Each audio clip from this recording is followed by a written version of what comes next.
ओढ़णी serial रे आपण मैंने देखिए आज जया सत जीवन सामना को आसला। हाँ सांग मैंने आज जब ज्योति चिजारणी को आनी जीवन को देखाई कहते माँ ठाकुराणी बारंबार मत ए चिजारणी को देखाई जया मौसी विषय किसी कहवाक चाहूला। अंशु ए घरे कौन पे पड़ रही प्रकृत सत कौन से कथा भी कहवाक चाहूला।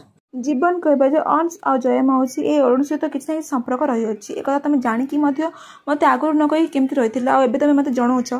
ज्योति कहब जे मुझे डर जाइल सान बाबू कहीं तुम थरे नुह बारंबार मत अविश्वास कर गला थरक तुम अंश को विश्वास न कर द्वंद्व में पड़ो तुम मन को पचार तुम स्त्री तुमको सत कौच कि मिछ कौच आबे से कथा उठी किसी लाभ नहीं सान बाबू खाली ए ओढ़णी पछ सत कौन जानवाक पड़ो। एक शुण जीवन कौच अंश को ए ओआस गला धक्का दे मुझे बाहर करी एमती कही जीवन बहुत जगह बाहर थे से समय ज्योति हाथ टी धरी अटकई दौरान तमें सेमती किसी करनी सान बाबू कहीं निज परिवार कथा टी चिंता कर तुम बाहर करदे से कौन चुप रही से आम सहित आक्रमण निश्चय कर आमको ए कथार मूल जाए पहुँचा पहले ए कहानी को शेष करने पड़ो। जीवन एवं द्वंद्व में पड़ी प्रकृत में जयार सत कौन आउ अंश प्रकृत में किए घर सहित शत्रुता कौन ए विषय जानवाक चाहूँगी।